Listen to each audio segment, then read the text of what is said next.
چاہیے. پھر یہ ریڈ بل بہت پیتے ہیں بچے. یہ ہماری جو نئی جنریشن ہے یہ ریڈ بل وغیرہ اور اس قسم کے جو ڈرنکس ہیں یہ بہت پیتے ہیں. اب آپ یقین کریں کہ ریڈ بل کے ایک ڈبے میں پتہ نہیں کتنے چمچ شوگر ہوتی ہے. اور میں نے کئی ایسے بھی دیکھے ہیں جنہیں ریڈ بل پینے کے بعد ان کی پرابلم ہوتی ہے ان کو, لیکن وہ نہیں بات آتے سمجھانے پہ, تو بات ہی نہ آتی. اس لیے ان کو آہستہ آہستہ سمجھانا چاہیے. پیرنٹس کو چاہیے کہ بیٹا یہ زہر ہے, یہ نہ پیو, تو یہ نہ کھاؤ. تو ان کو ایجوکیٹ کرنا چاہیے آپ لوگوں کو کہ آپ کے لیے کیا چیز ہیلدی ہے اور کیا انہیلدی ہے, کیا غذائیت ہے کیا ان غذائیت ہے. تو اس لیے آپ لوگوں کو ان چیزوں سے بہرحال بچنا چاہیے, بڑے ہوں چھوٹے ہوں. کئی لوگ نروس ہو کے چاکلیٹ زیادہ کھاتے ہیں.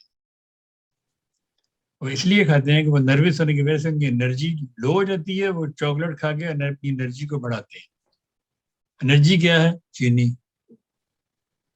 تو اس لیے میں بڑے ادب سے سب کو کہتا ہوں کہ یہ چینی چھوڑ دیں. چند دن آپ کا ٹیسٹ خراب ہوگا شکر ڈال کے چائے پینے سے, یا شکر ڈال کے لسی پینے سے, یا شکر کی کوئی چیز کھانے سے. چند دن کے بعد میں آپ کو دعوے سے کہتا ہوں کہ آپ چینی کی شکل دیکھنا چھوڑ دیں. آپ کو اتنی نفرت ہو جائے گی چینی سے. تو ہم یہ پروگرام اس لیے نہیں کرتے کہ ہم لوگوں کو نسخے بتاتے جائیں, یعنی یہ نسخہ کھا لو وہ کھا لو. ہم لوگوں کو اس لیے بھی ایجوکیٹ کرتے ہیں کہ لوگ اپنی صحت کا خود خیال رکھیں اور خود اپنے آپ کو دیکھیں کہ ان کے لیے کون سی چیز موافق ہے اور کون سی چیز موافق نہیں ہے.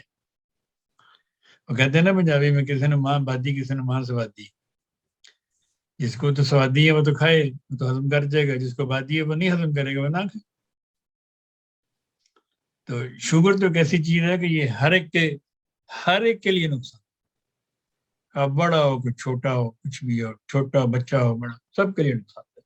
اسے بچنا چاہیے. اس کے لیے آپ کو چاہیے کہ آپ شکر کا استعمال کریں. The best. ہاں جی, نیکسٹ.